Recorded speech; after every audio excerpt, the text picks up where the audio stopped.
Welcome to today's Global Connections program. I'm Bill Miller. Today we're going to be talking about income inequality and how the United States is now one of the world leaders, unfortunately, in this statistic. My guest today is an expert on this topic. Mr. Chuck Collins is the director of the program on inequality and the common good at the Institute for Policy Studies, where he co-edits inequality.org. Mr. Collins is the author of over 10 books about inequality, philanthropy, and environmental issues. Some of his books include The Wealth Hoarders, How Billionaires Spend Millions to Hide Trillions, and Bored on Third Base. His newest book is By Billionaires, How Concentrated Wealth and Power Are Ruining Our Lives and Planet. Chuck Collins, welcome to today's Global Connections program. Thank you, Bill, for having me. I appreciate you being with me today. Thank you so very much. I mentioned several, you've got so many irons in the fire. There's almost no room for the fire, to be quite honest. But let me mention your website, the IPS is ips-dc.org,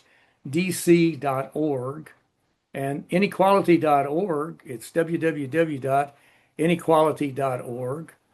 And also your own personal website is chuckcollinswrites.com. So we'll get those out there, and hopefully our viewers, and I'm sure they will want to take a look at them. So again, welcome to today's Global Connections program. And how did you decide, you focused on the inequality issue for quite a while, but how did you decide to take this topic, burned by billionaires? Well, people say to me sometimes, as co-editor of inequality.org, it doesn't matter how rich the rich are, and no billionaires, it's no skin off my back, whatever. And I really wanted to write this book so that people understood how their day-to-day lives are really being disrupted by these extreme concentrations of wealth and power. And let's focus on them. How are they? We see that, we'll talk about some of the reasons they are, but how are they adversely affected?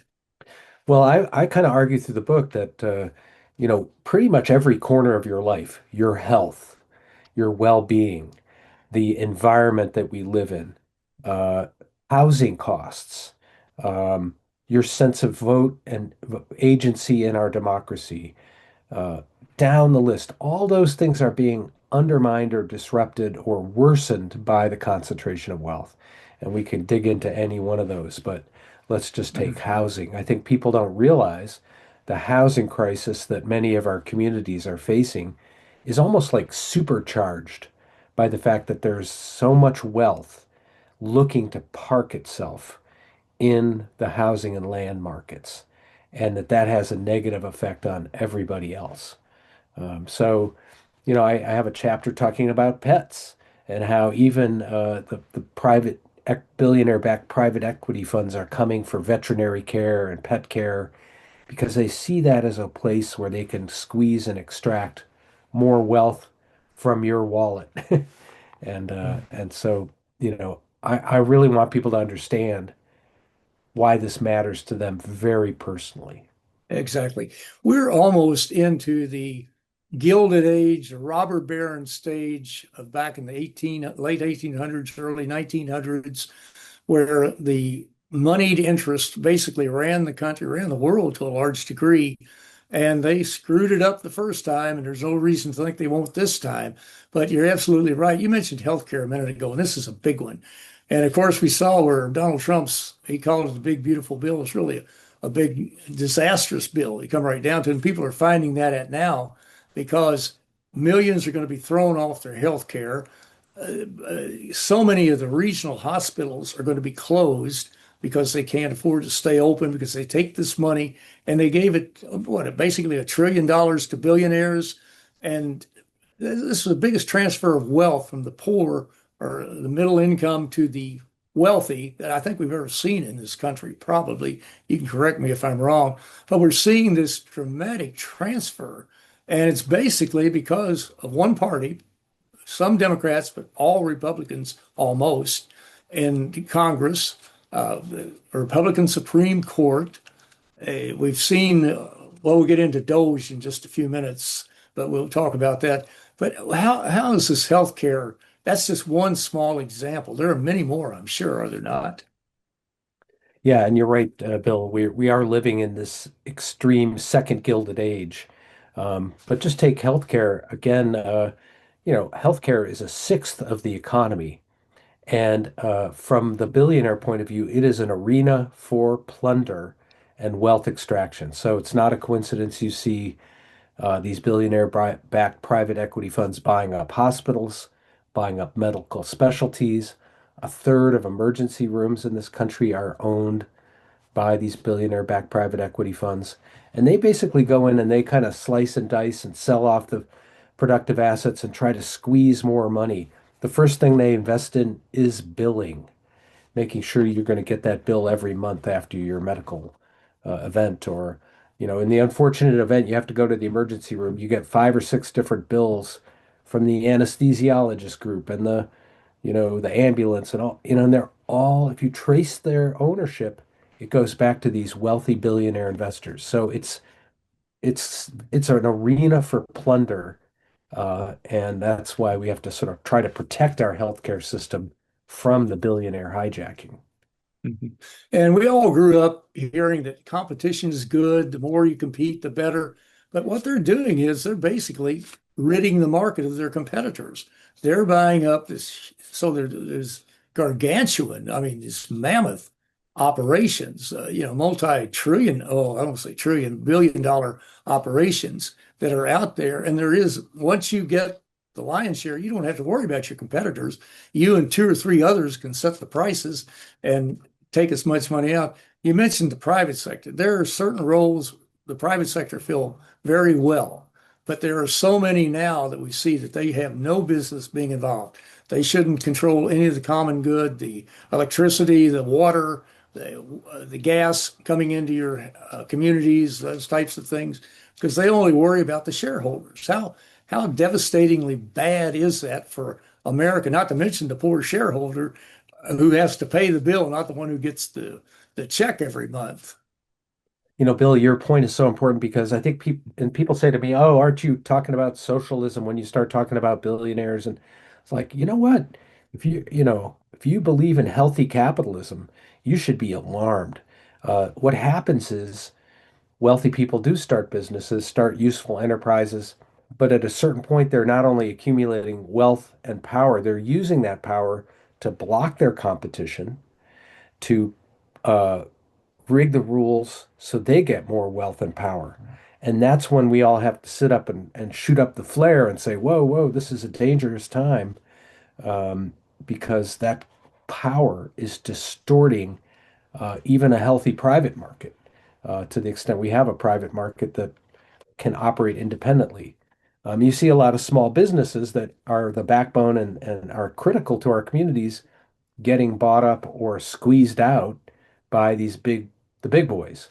And so I like to say to my friends, hey, if you love capitalism, you should be very alarmed about what's happening in the US right now to our market economy. Exactly. And we also heard this myth, I think it's a myth anyway, you can correct me on that one, of trickle-down economics. That if you give the money to the rich, they create jobs. Well, that's not true. The majority, as I read anyway, the majority of the jobs created by small and medium-sized businesses in this country.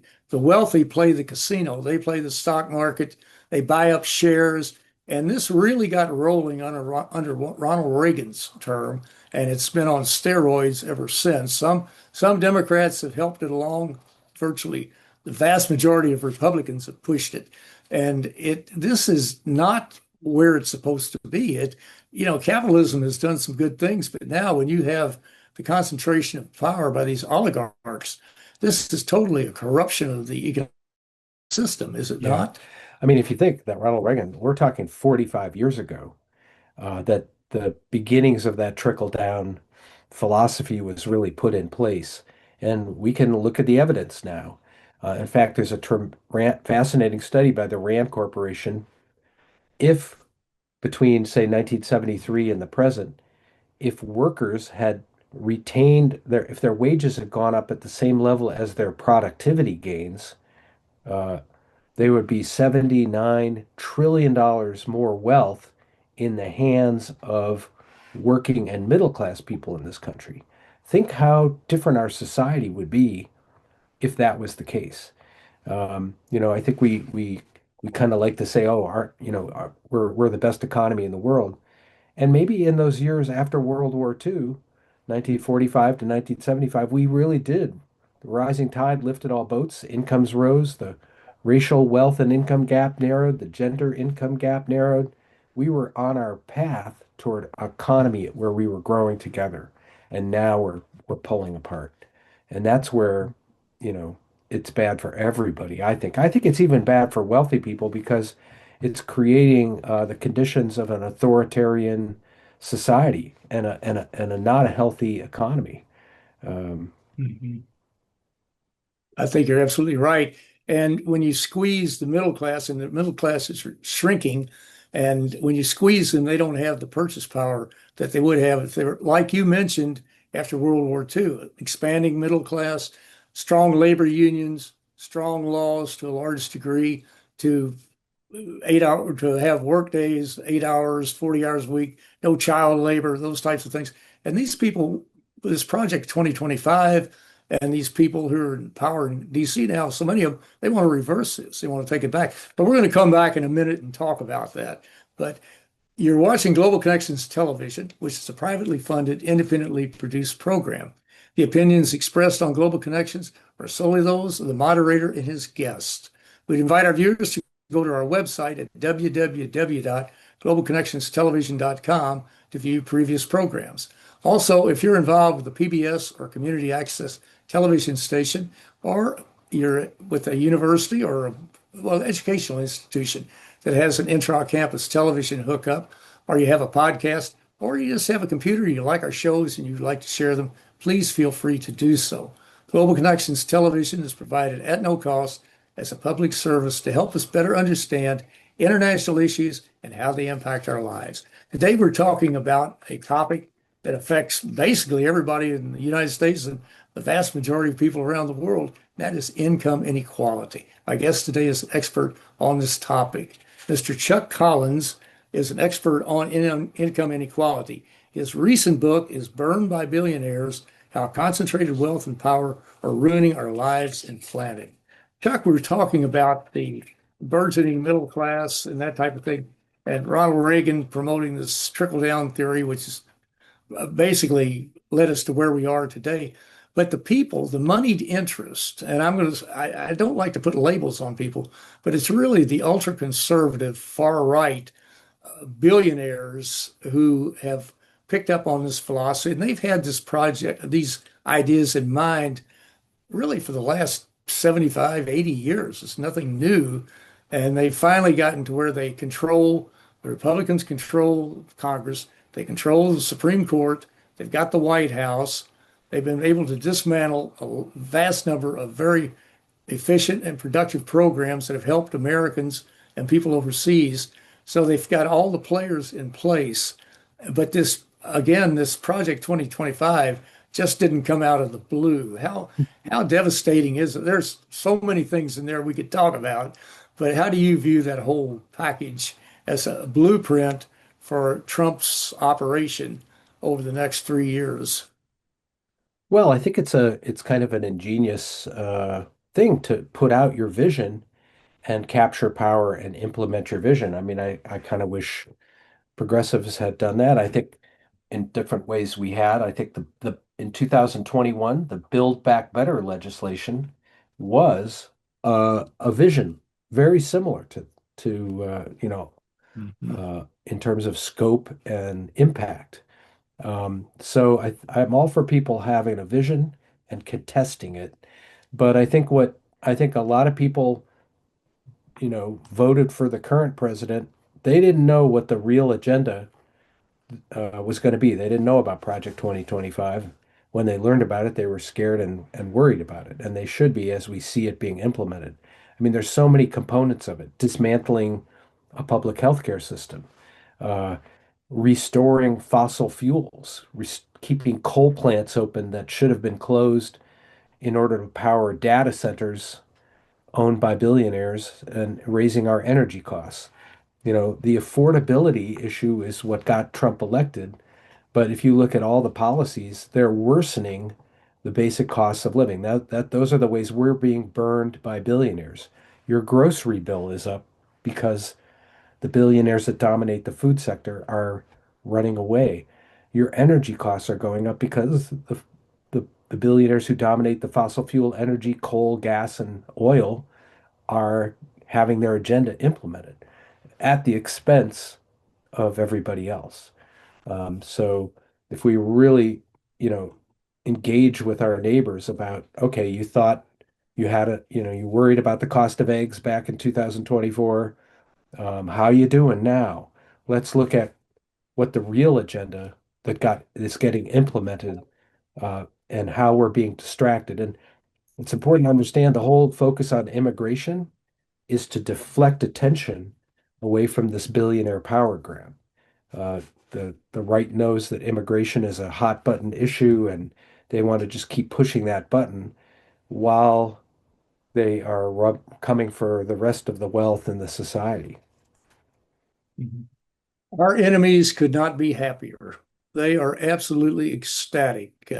When Trump pulled us out of the UN World Health Organization, the Human Rights Council, the Paris Climate Accord, what have you, I'm sure the Chinese were just doing backflips because that put them in the driver's seat, and they make no bones about it. They did the first time; they're very low keyed about it about 6 years ago when it happened. This time now they're right up there and they're letting the world know that they've got better ideas, or they think they have better ideas to lead the world. Whereas the U.S. was the leader, is not now, could be, but not under the direction we're going at this particular point. Well, one of the main culprits in this whole problem is Congress, without a doubt. You can trace just about everything back to Congress with the god awful laws, horrible laws that they passed, with them negating their responsibilities of oversight, with not getting involved in the discussion. What what can be done we'll get to the Supreme Court in a minute, but let's deal with Congress for the moment.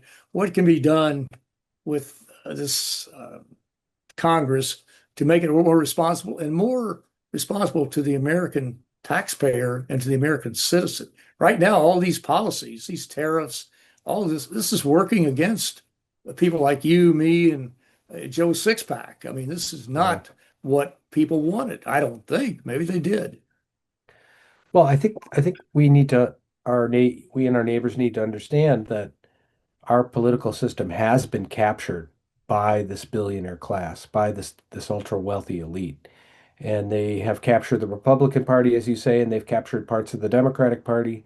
And there is a contest for the heart and soul of the Democratic Party, whether they're going to go with the billionaire agenda or they're going to go with a more populist agenda that sort of tries to lift up everybody, not just the wealthy.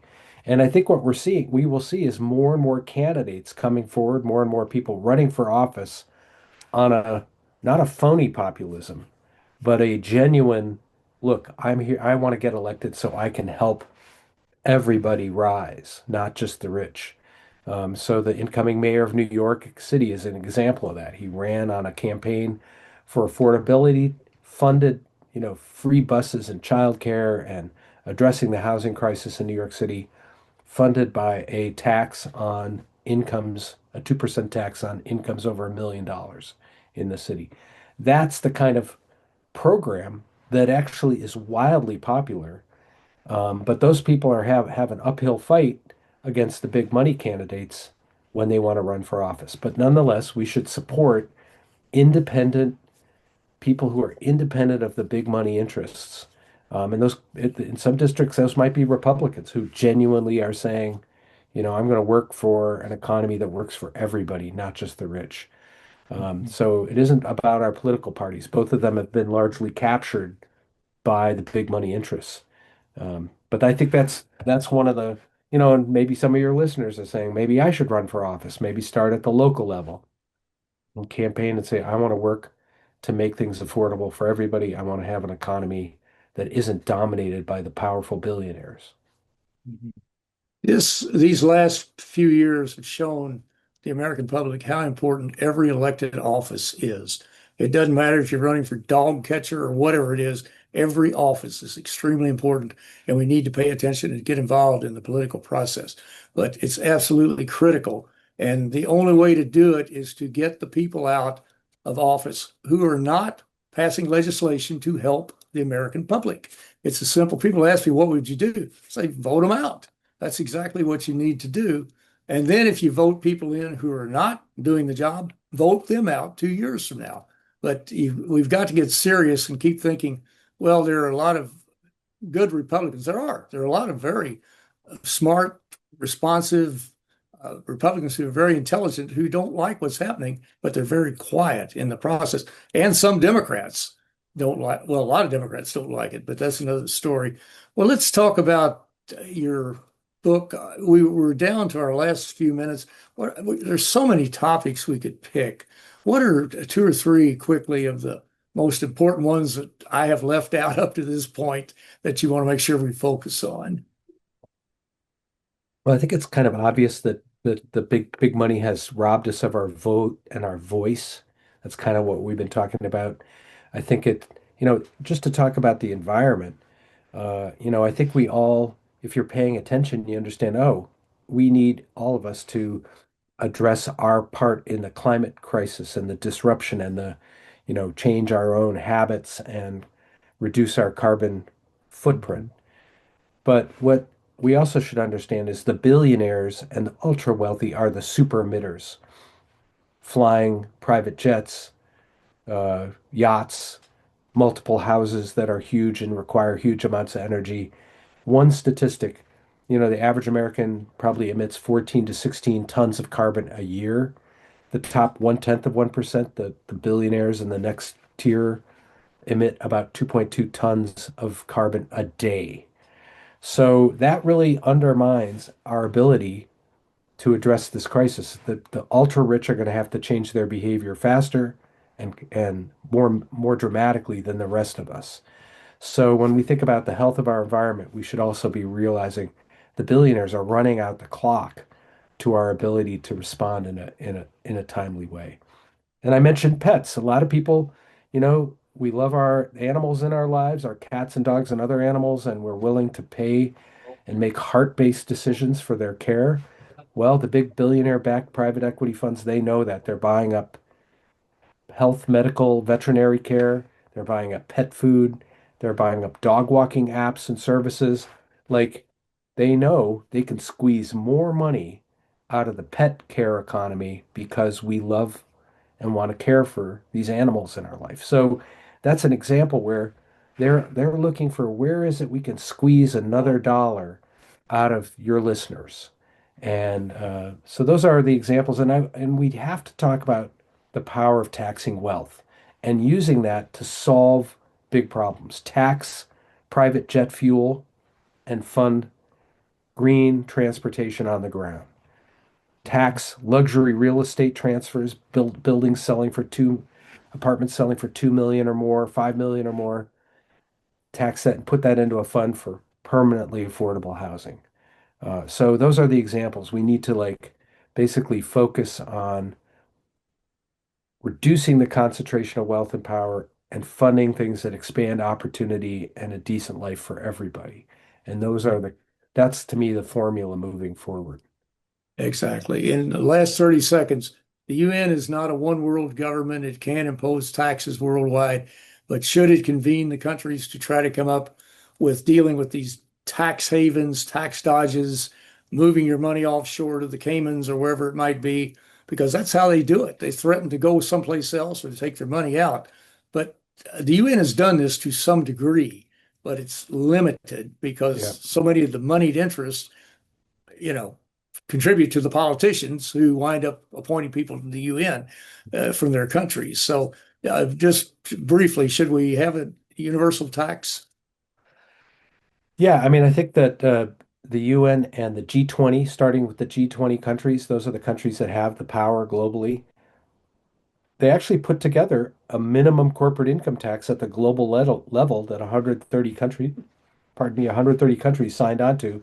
We could do the Mhm. same thing around a global wealth tax. Each country could move in tandem tax the top 2% of wealth of the billionaire class and use that to fund human needs. So I think there's, it's very possible and it needs to happen. And the rest of the world is actually waiting for the US to show up and be part of those discussions. And unfortunately, we've been on the bench. We're out of action for the moment. The other thing we didn't have time to talk about, and we'll get back together on this, is the horrific purchase of some of the giants purchasing multimedia operations. You see that CBS is already folded.